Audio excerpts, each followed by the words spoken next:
We are back at it with some more MX bikes, and we are racing on one of the most technical tracks in the game. This is the brand new Paula. It just dropped on Friday, and this is my first time ever racing a 450 on it. We've been in practice mode a little bit, and honestly, this track is a lot to handle on a 450. I feel like I have to pick my spots everywhere I go, man, because it is super rough. It's super rutty.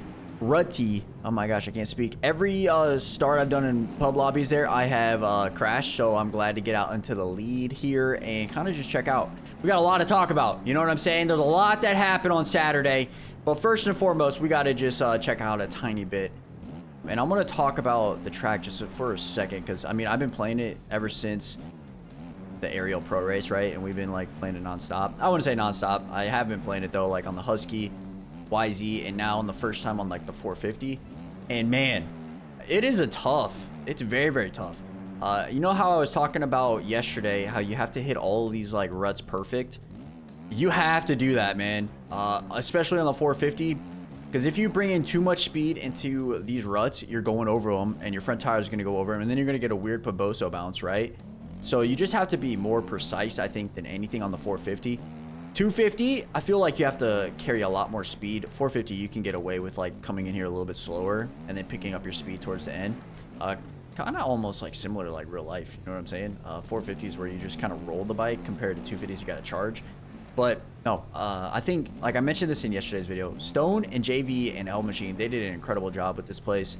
And this is a first great race track that like makes me excited for outdoors, man. Because last year we had Paula. I mean, we've been playing it a lot, the TFC version. TFC did its thing, but this is a whole other animal. I mean, like, look at those ruts, man. It's everywhere on this track. It's okay, we're off the track. Don't mind me here. Don't mind my line choice at all. All right. But no, we just wrapped up Hangtown, all right? And that was probably the best day of racing outdoors that I have seen in a hot minute, man. 250s, awesome race, first moto. Let's be real, Deegan, not a great start. What was he? I think he was at one point, like, past top 10 first lap. And then he got into, like, 8th, and then he just put on a charge, man. He was down by, like, 13 seconds, Moto 1 to Chance. Chance got a really great start. Chance, Levi. I was kind of skeptical of Levi. I mentioned this in my video that I didn't think he was going to get podium. And after qualifying, too, like, I was kind of skeptical. I'm not going to cap. Because he didn't look great, all right? He got 13th in qualifying, and that is not okay, especially in this deep field. But he pulled something out of his ass, got a great start Moto 1, and just kind of rode consistent. He didn't, like, override the track. He just let the track come to him, and he rode really good. Chance did really good as well. And then Deegan just coming through the pack, man. Just absolute insane start, or insane charge. Excuse me, not start, but insane charge. And yeah, it was awesome to watch, man. We know that he can do that. We've seen it in, like, Washougal. But this early on, it kind of just shows to other guys, like, hey, like, there's nothing, like, you guys can do that, like, is going to challenge him mentally. You know, he's going to come through the pack, charge. He might make a mistake, you know? He might make a mistake like he did in Moto 2. But he is definitely going to be probably a podium every race this year. That's my opinion. Dude, he was absolutely incredible, bro. And then, before we get too far into this, thank you guys so much for the love on all the videos that recently I've been posting, man. You guys are going crazy with this, so I really appreciate that. If you guys enjoy these more, like, raw footage, gameplay, definitely hit the like button. Definitely hit the sub button. Oh my god, we're making mistakes as soon as I, like, change subjects. But, all right, going back. A 450 Moto 1, who the hell had Jet crashing down the hill? All right, who had Jet crashing down the hill? I definitely did not. That was insanity, all right? We have our reaction going out probably tomorrow about it. I could not believe my eyes that Jet made that big of a mistake, you know? He was probably doing that same line in qualifying, I would assume. I mean, he saw the sight lap.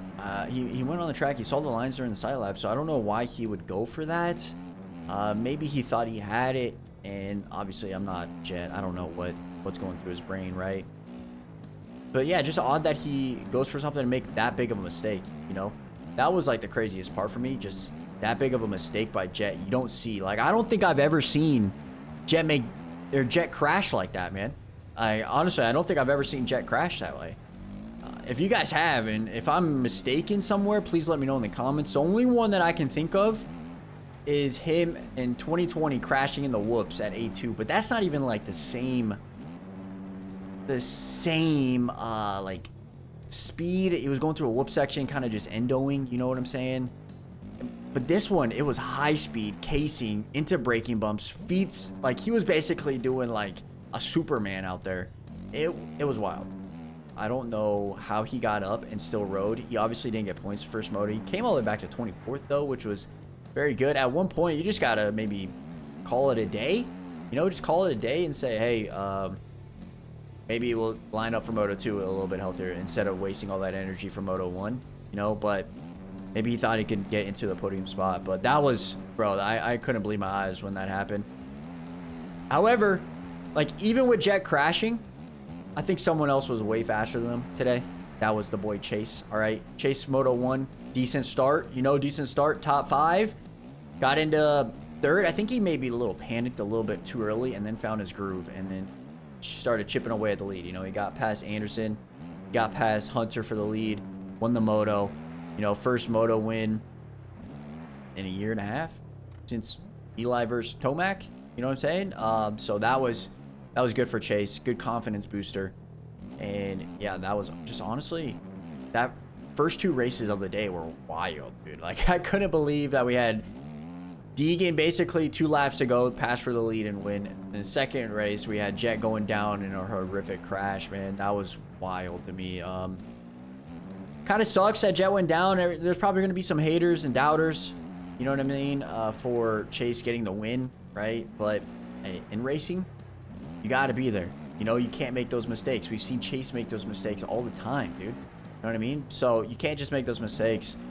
And you got to give props to Chase for getting away from that and going for that win. You know what I mean? And then Moto 2s came. Deegan grabbed a great hole shot in Moto 2. It was pretty awesome to watch. You had Chance there still. Once again, you had Levi there. You had Ty Masterpool somehow got a great start. We were kind of waiting for that. And with that great start by Masterpool, he was like second for a couple laps. Maybe not a couple laps, but at least he was second for a little bit. And then you got passed by Levi, right? And then Masterpool faded towards the end. But that's still an impressive ride by Masterpool. Impressive ride by Levi. He wasn't great all day, but he was very consistent all day. You know what I mean? He even said in his podium interview that he just wanted to... Basically, he just wanted to ride consistent. He wasn't feeling the track. He wasn't, like, having fun with it. It was a little bit too fast, and he was basically like, I don't want to go that speed. I don't want to take that risk. So he just toned it down and let the race come to him, which I think was very smart. Still came out with a podium. Still good points for the championship. You know, Deegan went on a wild ride. I'll tell you that. He went on a wild ride and somehow still managed second place. That 360 helicopter move that he did was insane. Yeah, I don't know how he did that. I'm not going to lie. I don't know how he did that and survived it and still got back on his bike and still managed to pass Levi, or still managed to be ahead of Levi. But you got to give props to Tommy V too. I mean, great win by Tommy V. That was awesome to watch. That guy almost hit me. I feel like we're just riding by ourselves out here, man. But yeah, I mean, nothing really too crazy. The kind of funny thing about Moto 2 was I said, man, this race is kind of lackluster. And then 5 seconds later, we see Deegan on the ground. So kind of crazy how that whole sequence came about. And then Moto number 2 might be the best race I've ever seen in my life. I'm not going to lie with you guys. That was, personally, I think the best race that I've ever seen live. Whether I'm like watching on TV or watching at the race, you know. Chase Sexton, dead last, the first place, man. That's incredible. That is absolutely incredible how he was able to do that. You know, I don't really know like how one does that besides blacking out and not knowing what the hell is going on. My boy Davey mentioned, he said Chase Sexton will not remember half of that race. And that, I would agree with that, man. He probably just went straight beast mode. Eli Tomac, nothing was going to stop him, man. He was riding phenomenal, making mistakes, but still making fast laps, man. He was one with the bike. And honestly, it was one of the best races I've ever seen. And I'm so glad I was able to watch it live. I'm so glad I was able to watch it with everybody in the Discord too and on YouTube.